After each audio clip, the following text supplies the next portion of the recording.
Ya, kita simak sejumlah informasi terpopuler di cnbcindonesia.com sepanjang hari ini. Di informasi yang pertama, pemerintah akhirnya memutuskan besaran upah minimum di tahun 2022. Keputusan ini akan menjadi acuan bagi seluruh wilayah di Indonesia. Mengacu kepada data Badan Pusat Statistik atau BPS, rata-rata kenaikan upah secara nasional sebesar 1,09%. Namun penetapan upah minimum di setiap provinsi akan bergantung kepada masing-masing gubernur.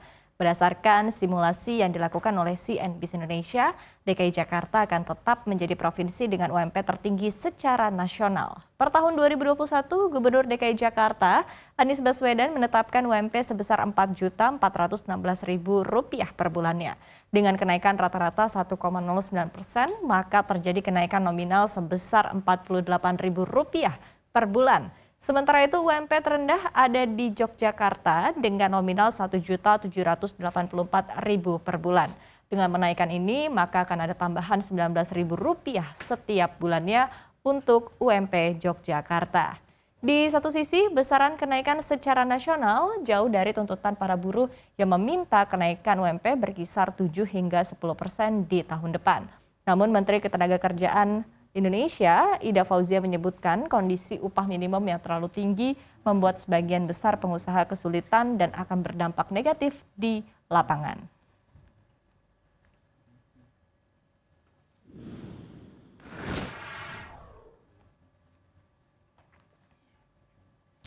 Di informasi berikutnya, Badan Kepegawaian Negara atau BKN mengubah nilai kinerja pegawai negeri sipil atau PNS mulai tahun depan. Nah, nantinya penilaian pegawai akan diubah menjadi hasil dari kinerja pegawai tersebut. Perubahan ini sejalan dengan peraturan pemerintah atau PP nomor 30 tahun 2019 yang kemudian diturunkan ke dalam Permenpan RB nomor 8 tahun 2021. Dengan aturan ini, rangkaian penilaian kinerja mulai dari perencanaan, pelaksanaan, pemantauan, penilaian, kemudian tindak lanjut penilaian kinerja hingga reward dan punishment sesuai dengan kinerja. Dengan aturan ini, maka tahapan penilaian kinerja PNS akan berkaitan satu sama lain.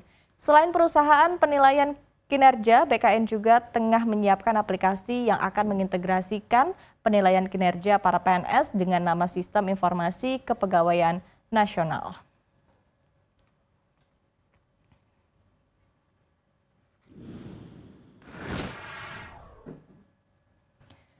Ya, kita beralih ke informasi berikutnya. Presiden Amerika Serikat Joe Biden telah menandatangani rancangan undang-undang atau RUU infrastruktur senilai 1 triliun dolar Amerika Serikat atau setara dengan 14.200 triliun rupiah.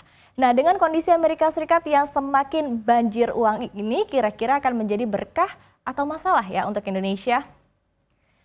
Saat ini DPR Amerika Serikat dikabarkan akan menyetujui RUU infrastruktur ini pada pekan ini. Jika lolos di tahap DPR, maka rencana paket ekonomi ini akan diteruskan ke Senat dan ditandatangani oleh Presiden Joe Biden. Ketika nanti kebijakan ekonomi yang telah disetujui ini cair, tentu akan memberikan dampak positif bagi ekonomi Amerika Serikat dan negara lain sebagai mitra dagang Amerika Serikat. Namun di satu sisi ada resiko yang cukup menghantui di mana Amerika Serikat saat ini tengah mengalami inflasi tinggi. Pada Oktober lalu, AS mencatatkan inflasi sebesar 6,2% atau tertinggi selama lebih dari 30 tahun terakhir.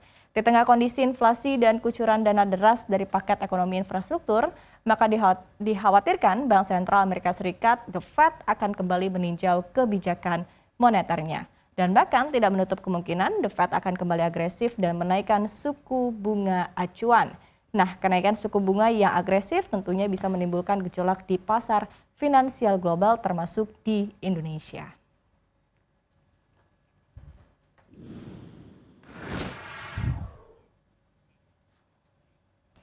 Ya, kita beralih ke informasi yang terakhir. Menteri Keuangan Sri Mulyani mengaku khawatir akan peningkatan kasus aktif COVID-19 di saat mobilitas masyarakat Indonesia sudah mulai kembali normal. Sri Mulyani menjelaskan saat ini berbagai negara kembali menunjukkan tren peningkatan kasus aktif setelah ditemukannya varian Delta Plus di Inggris. Tidak hanya Inggris, penularan yang cukup masif pun kembali terjadi di Eropa seperti Prancis, Italia, Belgia, dan Jerman. Dan bahkan tidak hanya di kawasan Eropa, peningkatan kasus aktif pun kembali terjadi di Rusia dan Amerika Serikat. Sehingga Sri Mulyani memperingatkan agar Indonesia tidak terlena dengan kondisi COVID-19 yang sudah mulai melandai dan tetap harus berhati-hati, khususnya ketika mendekati libur Natal dan Tahun Baru. Ia pun menjelaskan saat ini mobilitas masyarakat sudah melebihi situasi sebelum pandemi, khususnya pada bulan Oktober di tahun ini.